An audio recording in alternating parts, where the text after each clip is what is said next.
Welcome to another episode of Otaku Don. This is Sleepy Melbourne in the building with Just Charles. I am here, and we are here And I'm excited. to talk about 1-1-3 Stalemate, One Piece. Time to play chess. Spoilers.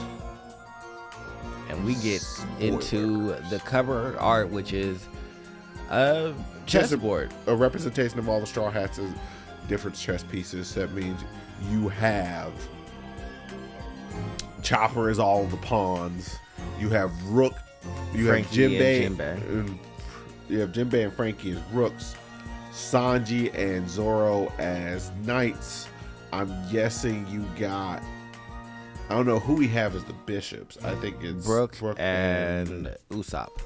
Brook and Usopp as the bishops, and you have Nami and Queen Nami and King Luffy, and then you have Nami actually moving not Nami, Robin moving everyone around because he's the smartest. I'm probably the only person on there who's capable of playing chess, except for maybe like Chopper. I would say Nami could probably play chess. There's no money to be made in it. She cannot. I don't think she would play, but I think that she is smart. She has the mental capacity to be able to. If we're talking about the mental capacity, the only you got Chopper. Yeah, that's what I meant. I don't think probably Jinbei. Probably Jinbei. I feel like Sanji could play chess. I just think because anyways, Sanji's sneakily always good in always good in arcs. Like he's always doing. Oh, he's always doing the most necessary thing to be done. Yes. While Zoro is a battle maniac like Luffy. Yes. And just cutting things down. Like Sanji noticed that Robin was getting taken away and everything like that. Just like him always being in the right place and making sure that he's doing what needs to be done is a good thing. But on to the chapter. We start off with Mars back in that labosphere, and what do we see? Vegapunk's head with the hair still on it. Yeah, and it's causing Mars to question death itself. How does life and death actually function? You know how you're frustrating and vexing when you trigger an existential crisis in somebody we don't even know how old they are. What is life and death, bro? You might be immortal, and you're over here questioning the ramifications of life and death. But Mars tries to step on the Dendemushi. Turns out that's not real. Of course it's not. I think they should have put a little button on the top of there to cause the Labosphere to blow up and then blamed it all on Mars. It's just like Mars blew up the Labosphere. Betrayer. I feel like Vegapunk would never get rid of all of his knowledge. Yeah, but it depends upon the nature of him. He seems just too much like someone his internet idea of connecting everybody's brain really seems like he just wanted to share all his knowledge. It could be used for nefarious means, but he should also know that they're never going to share it. Of course, they were never going to do it the right way if he went through the world government. But I think his intention has always been to pass knowledge on. So him getting rid of his own knowledge, I don't think is going to happen. But Mars is out here panicking, trying to figure out where he'll hit the real Dendemushi. If he's even using Dendemushi, he was told he was possibly using the Dendemushi to the newest version of the Dendemushi to broadcast it, but you're using the least capable Vegapunk clone. So I would also say it seems like Vegapunk may have kept certain things away from certain versions of himself. Yes, which makes sense because they don't work. Everybody doesn't work on everything. Yeah. So, then we take our butts over. Now we see people all over the world waiting for Vegapunk's message. In Syrup Village, we see Kaya, Mary, Nijing, Piman,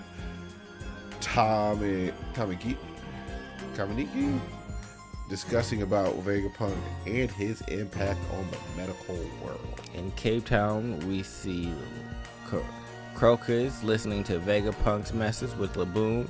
In Baltimore, the old man mentions that Frankie has become a battleship. We see reactions to in Torino Kingdom, Hachinosu. We don't see any Blackbeard crew, just random pirates. and a couple other islands. Time is up, and Vegapunk starts speaking. Mars, I have no idea what Vegapunk is about to say, but it's highly possible that he intends to get revenge for Clover and O'Hara. Cut the Bonnie's group. That would be great if he actually did want to get revenge for Clover and O'Hara, but no, Vegapunk has something completely different to say. Sanji arrives in the nick of time and kicks Nujiro in the face. Nujiro turns to his Bakotsu form and bites Sanji. Oh, we don't get, and Kashi restrained Nujiro from both sides. Then Bonnie turns into her giant future form and stomps on Tanjiro. I'm glad you called this the Katanjiro. Oh, I said you called him Nosjiro. I've been trying not to call him Tanjiro this whole time, and then I slipped up finally. That's hilarious. He said you stopped on time. I said, Dad, you feeling the way about Demon Slayer? But shit. Dear Sabayoti. Oh, we cut to reactions. No, never mind. Back to Vegapunk's message. Vegapunk explains that he has committed 2 great sins. Doesn't say what they are, but I'm pretty sure one of them is him erasing Kuma's existence. Maybe, I mean, I don't think he thinks the generation of the Mother Flame is actually a sin. Like, I don't think he thinks any technology in and of itself can be a sin. Yeah, per so that's se. why I think it has to be his direct actions.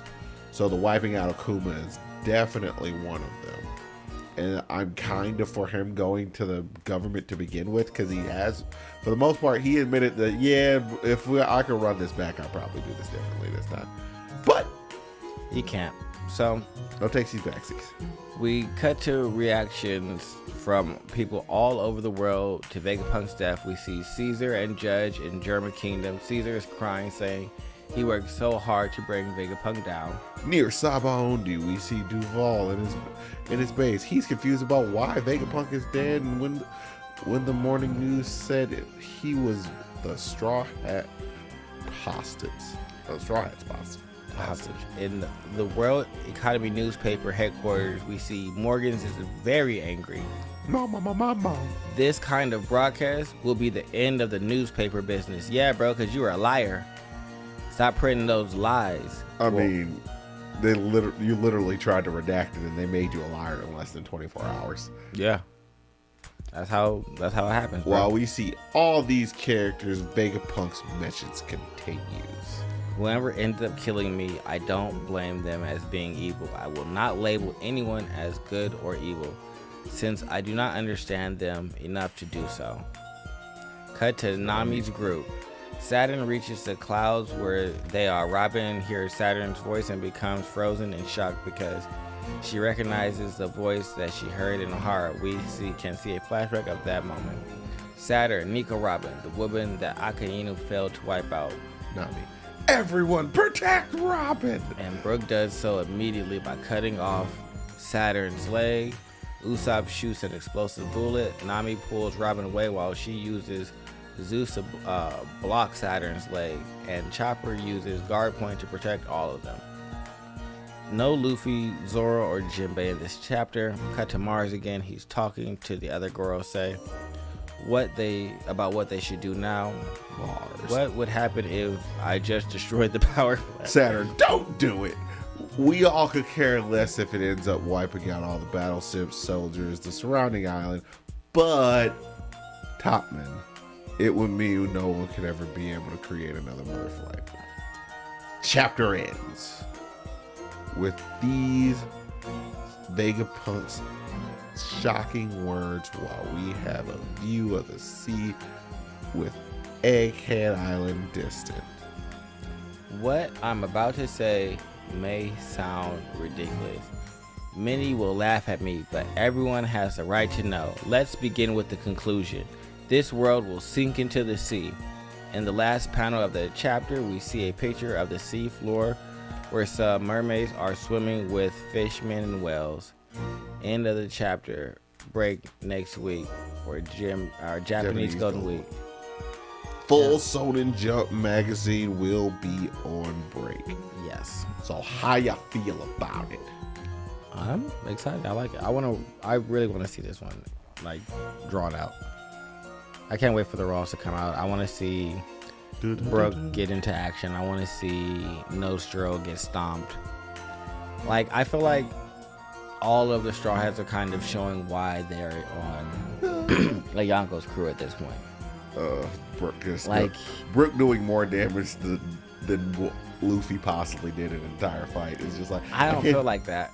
Cutting off a leg is like Saturn was just bruised up and he constantly got back up. So that means we can actually see the depth of his actual regenerative ability. Like, if we see Saturn inside of a few more chapters and he's still without a leg, we know that there is a ending point.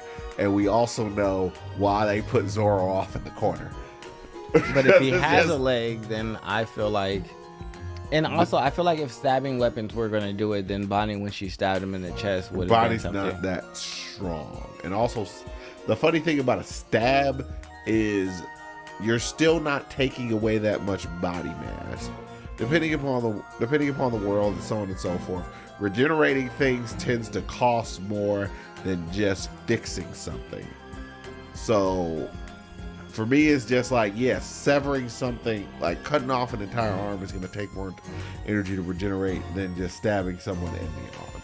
I need to see if he comes back. Then in my mind, he did no more damage than Luffy did. Oh no, yeah. At that point, yeah, he did no more damage than Luffy did. But also, we have firmly established it's just like, bro, there is definitely something weird because we have all the juxtapositions. We have all the juxtapositions of that. Like, the only thing I can really suggest is, like, I don't know, hit him with some of that level 2 armament hockey. Unless they're puppets from Eden, and they just... Yeah, it's very possible that they just might be devil fruit powers in and of themselves. And it could just be like different splits of Eames, like soul into different bodies. Mm-hmm. Which would make Brooke even more effective against them because that's basically Big Mom's power. I mean, he couldn't really stop her, but she couldn't do anything against him, so... Soul resonance. I feel like he might be able to do something. It would be interesting. I'd like to see Brooke become more relevant, but I want to see my boy Zoro back in the chapter, so I need some more of that in I mean, next week's chapter. if this... And then also I would say it makes sense why Oda kind of put Zoro off inside the corner, because it's just like, well, if slashing just beats these guys, then like Zoro would just go roughshod over everyone. What do you mean? Severing the entire world. Yeah. Zoro defeats 5 Gorosei. Best person. No, paper, rock, scissors. He was scissors. They were all paper. Nope, he's still the best No, person. most powerful person. Yep. I'm going with it. Bounty goes up 15 trillion buried bounty. I'm with that as well. But do you have anything else that you No, I mean, about this this was chapter? pretty much just a straight up continuation. Like, I would have been way happier if last week these two were just like smushed together and just made one chapter and we just didn't get a chapter this week. Because, like, in terms of forward progress, I feel like this was a natural ending point of last week's chapter. You know, this was a good chapter. I like this one much better than I like last week. I will say that. Because nothing happened last week. No. And this was all the payoff for last week. Yes. So this feels like the end of the last week's chapter. This feels good. I'm happy with this. Well, we'll figure out what... I mean, him also straight up telling us not even bearing to leave. The world is saying goodbye. Well, he said he's going to tell us some more, but he said, let's begin with the conclusion. I figured he felt like, you know what, they might try and stop me. We did just have them sit here for like 10 minutes. And So at any moment they could stop me. Even though they're way too dumb to figure it out. Yeah, I'm going to just say it Why anyway. don't you send Saturn up here? He's supposed to be as smart as I am. You guys didn't let him enter the place. Funny. Yeah, Can't but believe you thought that. make sure you guys like, subscribe, and comment below. Okay, we love you. Bye-bye. Bye.